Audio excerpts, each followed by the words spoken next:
My name is Danielle Mercer, and I'm 29. If you ask my parents, they'd tell you I'm fine.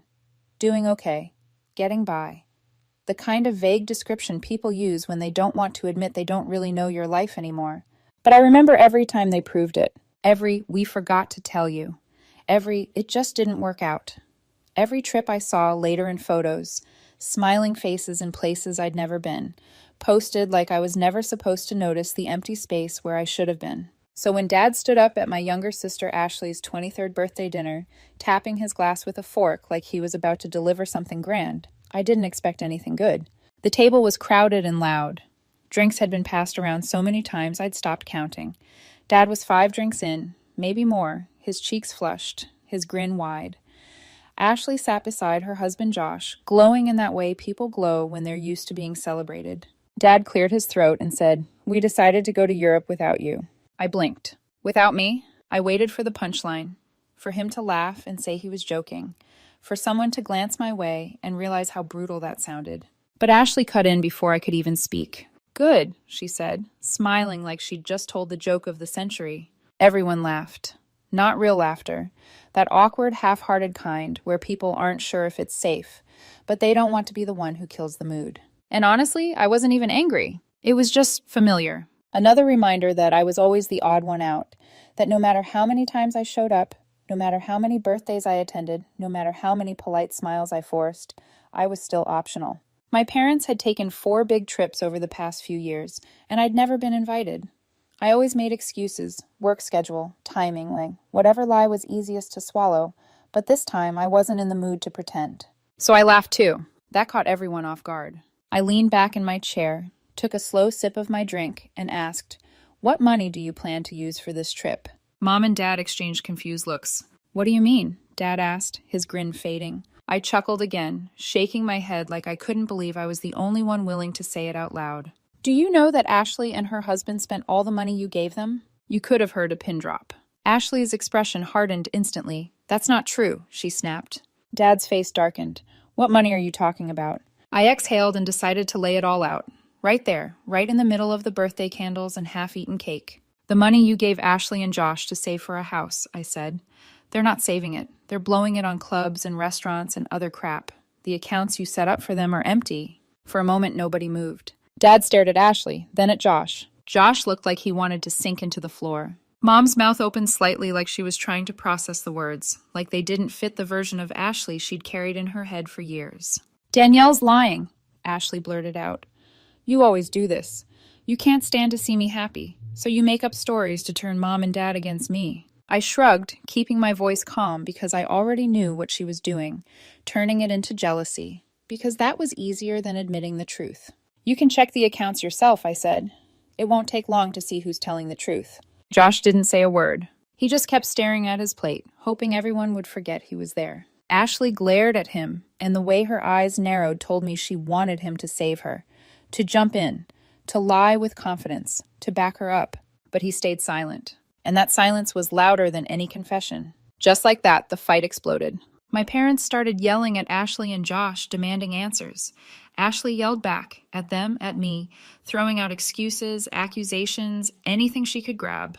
I sat there for a minute watching the chaos unfold, feeling something cold settle in my chest. It was like all the resentment and tension from years of favoritism, broken promises, and unspoken grudges were boiling over in real time. And I'd had enough. I quietly got up and walked out. No one even noticed I was gone. That dinner was supposed to be a celebration for Ashley. Instead, it turned into an all-out war. And to be honest, I didn't feel guilty about it. After everything they put me through, being treated like an afterthought, only invited because Grandma insisted, I figured they had it coming. Maybe this time they'd finally see Ashley for who she really was. The next morning, my phone started exploding. Missed calls from Mom, from Dad. Texts asking where I was, if I was okay.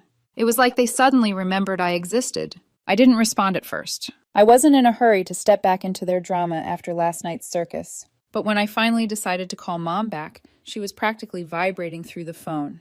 "Danielle, why didn't you tell us sooner?" she demanded. I let out a short laugh. "Do you think you would have believed me if I had?"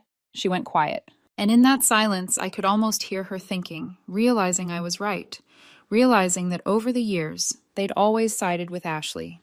She was their golden child, the one who could do no wrong. Meanwhile, I was the loser. Even after I got fired from my last job, it wasn't just the pitying looks I got from them. It was the way they started treating me like I wasn't worth their time. If Grandma hadn't kept insisting I come to family gatherings, they probably would have stopped inviting me altogether. "We checked the accounts," Mom finally said. Her voice was smaller now. "You were right." Of course I was right. Ashley and Josh had been blowing through their savings for months. I'd heard about it from mutual friends who'd seen them at expensive restaurants and nightclubs. I hadn't planned on saying anything. But after Dad's little announcement last night, I couldn't hold my tongue. It wasn't just about Europe. It was about years of feeling like I was on the outside looking in. "What's going to happen now?" I asked, more out of curiosity than concern. "Well, your father is angry," Mom said. "He's been fighting with Ashley all morning. Josh left the house early and hasn't come back. We're trying to figure out what to do next." Then her voice softened in a way I wasn't expecting. "Danielle, I'm sorry for everything. We didn't realize how bad things had gotten between you and Ashley. We want to make things right." I wasn't expecting that. I didn't know how to respond, so I kept it simple. "Okay," I said. After we hung up, I sat there letting it sink in. I didn't know if I could trust this sudden change in attitude. Part of me wondered if it was just embarrassment. Angry at Ashley, sure, but probably ashamed of how blind they'd been. Still, a small part of me felt relieved. Like maybe things could finally change. Later that afternoon, Dad called. He didn't say much at first, just grumbling about how disappointed he was in Ashley and how Josh was a freeloader. Then he surprised me. "Listen," he said, "your mother and I have been talking. We want to make it up to you. How about you come on a trip with us? Just us. No Ashley." I had to stop myself from laughing. "You're serious?" "Yeah," he said. "We were thinking of taking a road trip up the coast. Something simple, just to spend some time together. We owe you that much." This was definitely new. A year ago, the idea of my parents inviting me on a trip, just me, would have been unthinkable. And here they were, trying to make it right. It felt strange, but also satisfying. Like all those years of being overlooked were finally catching up to them. "I'll think about it," I said, trying to sound casual. "Good," Dad replied, and hung up. I knew this was far from over. Ashley wouldn't go down without a fight, and I doubted Josh would stick around much longer, especially now that my parents were turning against her. But for the first time in a long time, I felt something I hadn't felt in years, like I had the upper hand. It wasn't about revenge. Okay, maybe a little, but it was more about finally getting recognition. They couldn't ignore me anymore. The next day, my phone rang again. This time it was Ashley. I almost didn't answer, but curiosity got the better of me. I figured she'd either apologize or yell. With Ashley, it was always one or the other. The second I picked up, she hissed, "You really think you're hot now, don't you?" I sighed. "What do you want, Ashley?" "You had no right to bring that up in front of everyone," she snapped. "You ruined everything. Josh is pissed. My husband might leave. Mom and Dad won't stop interrogating me. All because you couldn't keep your mouth shut." "Maybe you should have thought about that before you spent all their money," I shot back. "This isn't my fault, Ash. You did this to yourself." Her voice sharpened. "You think you're better than me? You've been unemployed for months. You're basically living off Grandma's charity. The only reason they invited you to dinner was because she begged them to." It stung, but I wasn't going to let her see it. I let my voice go calm. "Funny how you're the one who's broke now, not me. Good luck explaining that to Mom and Dad." She let out a frustrated growl and hung up. Typical Ashley, always trying to shift the blame to someone else when things didn't go her way.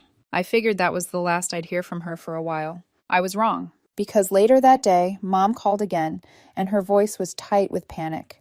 "Danielle," she said, "can you come over? Things are escalating." "Escalating how?" I asked, already feeling my stomach drop. "Josh packed up his stuff and left," she said. "Ashley is in a bad place right now. She's saying some disturbing things." I hesitated. Part of me wanted to stay out of it, but another part of me, against my better judgment, felt a flicker of guilt. She was still my sister. "I'll be there soon," I said. And as I grabbed my keys, I had a sinking feeling that walking into that house was going to pull me straight into the next level of this war. When I arrived at my parents' house, the whole place felt like a storm had already torn through it. Not the loud kind you hear from the driveway, the quiet kind that leaves everything standing, but wrong. Like the furniture is the same, the walls are the same, but the air has been poisoned. My boyfriend had offered to come with me. He stood by the door while I grabbed my jacket, watching my face like he could see the decision I was fighting with. "Do you want me there?" he asked. I swallowed. "I don't know what I want," I admitted. I don't want anything to happen. He nodded slowly. Then I'm coming, not to fight, just to make sure you don't walk into this alone. That was him. Quiet loyalty. No speeches, no pretending it didn't hurt, just presence.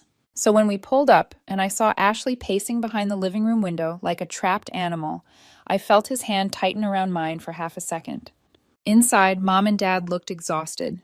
Not sad, not guilty, exhausted, like they'd finally been forced to carry the weight they'd spent years dumping on me. Josh was nowhere to be seen. Ashley was in the living room, pacing and ranting, her voice bouncing off the walls like she wanted it to break something. The second she saw me, she spun around, eyes wild. Are you happy now? She spat. Josh left because of you. My boyfriend stepped slightly closer to my shoulder, not threatening, not aggressive, just there. I kept my voice level. Josh left because he doesn't want to face Mom and Dad, I said. Don't put that on me. You don't understand anything, Ashley snapped. She pointed at me like I was the villain in a story she'd rehearsed 1,000 times. You think I'm just some spoiled brat. You think I wake up and decide to ruin everyone's life. Dad rubbed his forehead like his skull hurt. Mom looked like she'd been crying, but she wiped her cheek so quickly you might have missed it. Ashley's breathing was fast, shallow. She kept pacing, like stillness would force her to feel something she couldn't control. Then she said something that caught me off guard. I've been under pressure, she blurted out. Real pressure. I frowned. Pressure from what? Spending other people's money? Her eyes flashed. From living in a house where I have to be perfect, she shot back. From being the one you all look at like I'm supposed to be the dream daughter. From watching you sit there acting like you're above it, like you've never needed anything. I almost laughed because it was absurd. But then she said the part that made the room go quiet. Josh has been unemployed for almost a year. Mom's head snapped up. What? Dad's jaw tightened. Since when? Ashley's shoulders rose defensively. We didn't want to tell anyone, she said, voice cracking.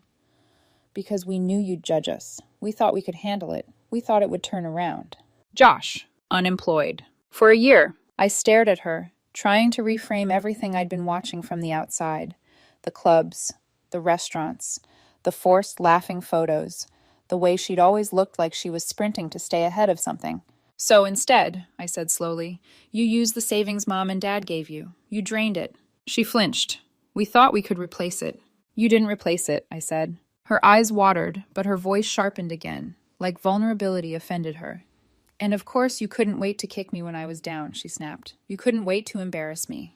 That's not what this was about, I said, shaking my head. I just wanted Mom and Dad to see the truth. Yeah, well, congratulations, she hissed. Mission accomplished. For a brief moment, I almost felt sorry for her. Almost. And then I remembered the dinner, the laugh, the way she smiled when Dad announced Europe without me, the ease she had, with cruelty, when she thought she had the upper hand. Dad stood up abruptly. Enough, he said. The room froze. Dad was usually the last person to admit a mistake. He was the kind of man who would rather double down than say he was wrong. So when he spoke next, it landed heavier than Ashley's yelling ever could. We've all made mistakes here, Dad said, voice tight. But this fighting isn't helping anyone. Ashley scoffed, but Dad kept going. Ashley, you have to take responsibility for your actions. He looked at her hard. Not just the money, the lying, the entitlement, the way you've treated people. Then his eyes shifted to me, and I felt something in my chest tighten. And Danielle, he said, you're not off the hook either. Ashley's mouth opened like she was thrilled to hear that. But Dad's next words were not what I expected. We should have been there for you when you lost your job, he said. We should have been there for you for a long time. We're a family, and we need to start acting like it. Silence. Real silence. Mom's lips trembled. My boyfriend's hand pressed lightly against my back, grounding me. I didn't know what to say. Part of me wanted to believe Dad. Part of me wanted to scream that it was too late, that you don't erase years of neglect with one sentence when the golden child finally gets caught. Still, it was a start. Ashley muttered, "Whatever," and stormed off toward her old bedroom, slamming the door hard enough to rattle the picture frames. Mom sank into the couch like her legs had finally given out. Dad sat back down slowly, staring at the floor like he was seeing something he'd refused to see for years. I stayed a little longer, because leaving felt like surrender, and because some small part of me needed to hear my parents say the words again, out loud, without Ashley's noise filling every crack in the room. Mom wiped her face. "We didn't realize how unfair we've been," she whispered. Dad didn't argue. That alone felt surreal. When I finally stood to leave, Dad followed me to the door. "Hey," he said quietly, "about that trip. We've been looking at some places. We really want you to come with us." I hesitated. My boyfriend stayed a step behind me, letting the moment be mine. "I'll think about it," I said. Dad nodded, like he understood that was all he deserved right now. When we got back to my place, there was a text message waiting from Grandma. "Proud of you, Danielle. You deserve better." It hit me harder than I expected. She had always been the only one in my corner, the only reason my parents kept inviting me to anything at all. And now, for the first time, it felt like the ground was shifting. Not healed, not fixed, but shifting. I didn't expect to hear from Grandma again so soon, but she called early the next morning. Her voice was calm, but there was a sharpness to it I hadn't heard in a long time. "Danielle," she said, "I thought you should know what happened with your sister last night." I sat up, dread sliding through me like cold water. "What did she do?" Grandma sighed. "She came over late. She was drunk. Angry." "Angry at who?" I asked, though I already knew. "At me," Grandma said, "for always supporting you. She said you turned your parents against her, and it was all my fault for coddling you." I wasn't surprised. Ashley always needed someone to blame when the mirror got too close. But then Grandma said the part that made my stomach drop. "She tried to threaten me." I sat frozen. "Threaten you how?" Grandma's voice hardened. "She said if I didn't make things right, she'd tell everyone I was losing it. She said she'd try to get control of my finances. She said she'd convince your parents I'm no longer fit to live alone." My mouth went dry. "She said that to you?" "She did," Grandma replied, "but she didn't expect me to fight back." I could hear Grandma's breath, steady and controlled. I could picture her standing in her own living room, unshaken, while Ashley tried to claw for power the only way she knew how. "I told her I would not be blackmailed by my own granddaughter," Grandma said. "I warned her I'd call the police if she didn't leave." "Did she leave?" I asked, a knot forming in my chest. "Not at first," Grandma said. "She tried to bluff, said I wouldn't dare." Then Grandma's voice sharpened like steel. "But you know me, Danielle. I don't play games. I called the cops right in front of her." My heart pounded. "And?" "That finally scared her off," Grandma said. "She ran out like a coward." I sat there in silence, staring at nothing. Ashley threatening Grandma wasn't just a tantrum. It was a line. A new low. A level of desperation that didn't care who it hurt anymore. "Why would she go that far?" I whispered. Grandma didn't hesitate. "Because she's desperate, Shumea," she said. "You exposed her. For years, your parents believed she was perfect. Now that image is shattered, and she blames you for ruining it. She's lashing out because she's afraid of losing control." My boyfriend had been standing near the doorway listening, his face tightening with every word. When he stepped closer, his eyes met mine with a quiet certainty that made me feel less alone. Grandma paused, then her tone softened. "You're not alone in this," she said. "Your parents are starting to see the truth, and I'll always have your back. But be careful. I don't think she's done trying to cause trouble." After we hung up, I sat there for a long time. Ashley was spiraling, and the way she'd threatened Grandma told me something I didn't want to admit yet. If she couldn't control the story, she'd try to control the money. If she couldn't control the money, she'd try to control the people. And somewhere deep in my gut, I felt the next chapter coming. Because Ashley wasn't just losing, she was getting dangerous. After the incident at Grandma's house, everything moved faster. I didn't need to tell Mom and Dad what Ashley had done. Grandma had already called them herself, her voice calm, precise, and impossible to dismiss. By the time Dad called me that evening, his tone had changed in a way I'd never heard before. Not defensive, not confused. Final. "That was the last straw," he said. "Threatening your grandmother crosses a line she can't come back from." And just like that, the family rules Ashley had lived by for years stopped bending around her. Mom and Dad cut her off completely. No more money, no more covering rent, no more answering calls, just to check in. They blocked her number, blocked her on social media, and they made it clear, through one final message, that until Ashley took full responsibility for everything she'd done, she was not welcome in their lives. It was surreal. For years, they had defended her at every turn, explained away her behavior, smoothed things over behind closed doors, and now, suddenly, they were done. Ashley didn't take it quietly. She sent angry texts from unknown numbers, left voicemails dripping with guilt and rage. She even showed up at Dad's office one afternoon, demanding to be let in, crying loudly enough that his assistant had to ask her to leave. None of it worked. Slowly, her attempts lost urgency, lost volume, lost effect. And then Josh filed for divorce. I heard it from a mutual friend first, not from Ashley. She never told me anything directly anymore. Josh had officially moved out weeks earlier, but filing made it real. Final. Whatever illusion Ashley had been holding on to collapsed overnight. I didn't celebrate it. Josh wasn't a great guy, but even he had reached his limit.